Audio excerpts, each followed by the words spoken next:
নমস্কার সকলকে, Mithu's kitchen official চ্যানেলে আপনাদের সকলকে স্বাগত জানাই। আশা করি আপনারা যেখান থেকে আমার এই ভিডিওটি দেখছেন আপনারা সকলে ভালো আছেন এবং সুস্থ আছেন। আজকে আপনাদের সাথে শেয়ার করে নেব পাকা আমের ফুলুরির রেসিপি। পাকা আমের সিজন শেষ হওয়ার আগেই চটজলদি বানিয়ে ফেলুন এই লোভনীয় স্বাদের ফুলুরি, যা কিন্তু খেতে ভীষণই ভালো লাগে। বাড়িতে হয়তো অনেকেই ট্রাই করেছেন এই ফুলুরির রেসিপি, তাও ভাবলাম আমি যেইভাবে বানিয়ে থাকি তার একটি ছোট্ট ভিডিও আপনাদের সাথে শেয়ার করে নিই। তাহলে চলুন রেসিপি শুরু করা যাক। তার জন্য এখানে প্রথমে দুটো মাঝারি সাইজের আম নিয়েছি। আমি যতগুলো এখানে পরিমাণ মতো ফুলুরি বানাবো সেই মতো কিন্তু এখানে আমটা নিয়েছি। আমের পরিমাণটা আপনারা কম বেশি করে নিতে পারেন। তারপরে ছোটো ছোটো টুকরো করে আমটাকে আমি মিক্সিং জারের মধ্যে দিয়ে খুব সুন্দর করে একটা পেস্ট তৈরি করে নিয়েছি।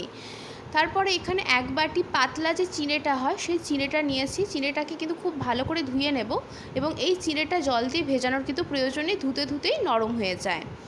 তারপরে একটি বোল নিয়েছি, তার মধ্যে দিয়েছি এক বাটি আটা। যেই বাটি মেপে আটা নিয়েছি সেই বাটিরই দিয়েছি অর্ধেক বাটি সুজি, আর সেই বাটিরই দিয়েছি এক বাটি চিড়ে। যেই চিড়েটা আমরা ধুয়ে রাখলাম সেই চিড়েটাই দিয়েছি। এখানে আমি আটা নিয়েছি, আপনারা চাইলে আটার পরিবর্তে ময়দার ব্যবহার করতে পারেন। তারপরে এর মধ্যে দিয়েছি পরিমাণ মতো নুন এবং ছোটো চামচের 1 চামচ দিয়েছি গোটা মৌরি এবং সামান্য পরিমাণ দিয়েছি এলাচের গুঁড়ো। তারপর আমরা যে আমের পাল্পটা রেডি করেছিলাম বা আমের যে পেস্টটা রেডি করেছিলাম সেটা দিয়ে দিয়েছি পুরোটা। এরপরে এখানে মিষ্টির জন্য ব্যবহার করেছি আখের গুড়। আপনারা চাইলে এখানে চিনি দিতে পারেন, যদি চিনি দেন সেই ক্ষেত্রে এখানে চিনিটাকে গুঁড়ো করে মানে পাউডার ফর্মে তৈরি করে নেওয়ার পরে কিন্তু দেবেন। আর আখের গুড়টা দেওয়ার পরে আমি এখানে খুব ভালো করে কিন্তু মাখিয়ে নেব। কোনোভাবে জলের ব্যবহার করবেন না, জল কিন্তু দেওয়ার এখানে প্রয়োজন পড়বে না, যেহেতু আমের পাল্পটা অনেকটা পরিমাণে রয়েছে। যদি পরে প্রয়োজন হয় সেই ক্ষেত্রে হয়তো অল্প পরিমাণে জল দেওয়া যেতে পারে, কিন্তু আগে সমস্ত উপকরণগুলো মেখে নেবেন। আর যেহেতু সুজি রয়েছে সেই ক্ষেত্রে সুজিটা একটু টানবে। আমি এখানে মেখে কিন্তু প্রায় 10 মিনিটের মতো রেখে দিয়েছিলাম, যাতে করে সুজিটা যতটুকু পরিমাণে ফোলার সেটা কিন্তু ফুলে যাবে। খুব সুন্দর করে হাতে করে কিন্তু মেখে নিয়েছি এবং যে ডোটা হবে মানে যে টেক্সচারটা কিন্তু এরকম হবে, এর থেকে বেশি গাঢ় বা পাতলা হবে না। তারপরে যেহেতু এটাকে ডুবো তেলে ভাজতে হবে, ফুলুরি তো ডুবো তেলেই ভাজতে হয়, সেই জন্য এখানে কড়াইয়ের মধ্যে বেশ খানিকটা পরিমাণ রিফাইন্ড অয়েল আমি গরম করতে বসিয়ে দিয়েছি। তেলটা যখন খুব ভালো করে একদম ধোঁয়া ওঠা পর্যন্ত গরম হয়ে যাবে তখন গ্যাসের ফ্লেমটা লো টু মিডিয়ামে রেখে ছোটো ছোটো ফুলুরির আকারে আমরা যেভাবে ফুলুরি ভেজে থাকি সেই মতো কিন্তু দিয়ে দেব। পাকা আমের সিজন শেষ হওয়ার আগে এইভাবে পাকা আমের ফুলুরি একবার হলেও বাড়িতে ট্রাই করে দেখতে পারেন। যারা ট্রাই করে দেখেছেন তারা জানেন কতটা টেস্টি খেতে হয়। যারা এখনও পর্যন্ত বানাননি তারা একবার হলেও রেসিপিটি ফলো করে বানিয়ে দেখতে পারেন। আশা করব আপনাদের ভীষণ ভালো লাগবে আর খেতে খুবই সুন্দর হয়। তালের সিজন আসতে এখনও বেশ খানিকটা দেরি রয়েছে, তার আগে পাকা আমের সিজন শেষ হওয়ার আগে এইভাবে ফুলুরি বানিয়ে নিতে পারেন, বেশ ভালো লাগে খেতে। ছোটো ছোটো ফুলুরির আকারে যতগুলো একসাথে ধরবে ততগুলো দিয়ে দিচ্ছি, যেহেতু কড়াইয়ের মধ্যে সমস্তটা একসাথে ধরবে না সেই ক্ষেত্রে যতগুলো পরিমাণ একসাথে ধরবে ততগুলো দিয়ে আমরা খানিকক্ষণ অপেক্ষা করব, যাতে করে একটা দিক খুব ভালো মতো ভাজা হয়ে যায়।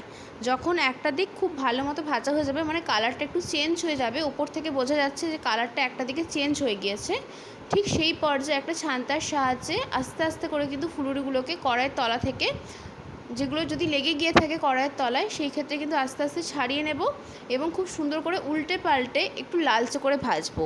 ফুলুরি কিন্তু একটু লালচে লালচে করে ভাজলে খুব ভালো লাগে খেতে। আপনারা পছন্দ মতো কিন্তু ভেজে নিতে পারেন। অনেকেই রয়েছে বেশি কড়া করে ভাজা পছন্দ করেন না, ফুলুরি একটু নরম করে ভাজতে পছন্দ করে, সেই মতো ভেজে নিতে পারেন। তবে আমার পার্সোনালি একটু লালচে করে কড়া করে ভাজলে খেতে ভালো লাগে, সেই জন্য এখানে আমি একটু লালচে করে কিন্তু ফুলুরিগুলোকে হাতের সময় নিয়ে ভেজে নেব।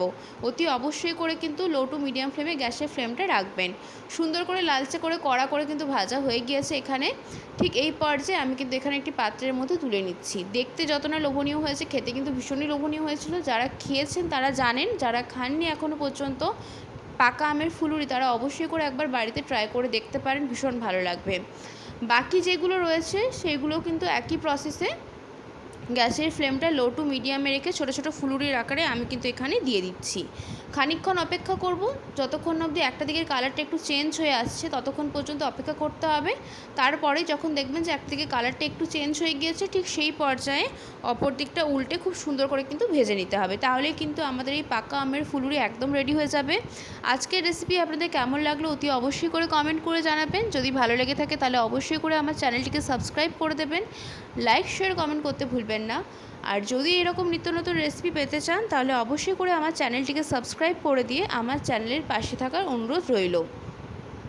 ফুলুরিগুলো কিন্তু আমি তেলের মধ্যে সমস্ত কটাই দিয়ে দিয়েছি। দিয়ে দেওয়ার পরে খানিকক্ষণ আমরা অপেক্ষা করব যাতে করে একটা দিকের কালারটা একটু চেঞ্জ হয়ে যায়। যখন মোটামুটি একটা দিকের কালারটা চেঞ্জ হয়ে যাবে তখন কিন্তু আমরা অপর দিকটা পাল্টে দেব।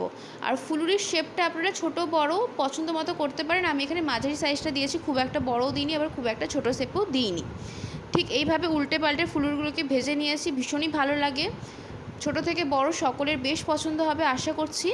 যদি রেসিপিটি ভালো লেগে থাকে তাহলে অবশ্যই করে আমার চ্যানেলটিকে সাবস্ক্রাইব করে দেবেন, লাইক শেয়ার কমেন্ট করতে ভুলবেন না। আর এই রেসিপিটি যদি বাড়িতে বানিয়ে থাকেন তাহলে কমেন্ট করে জানাতে পারেন যে আপনাদের এই রেসিপিটি কেমন লাগলো।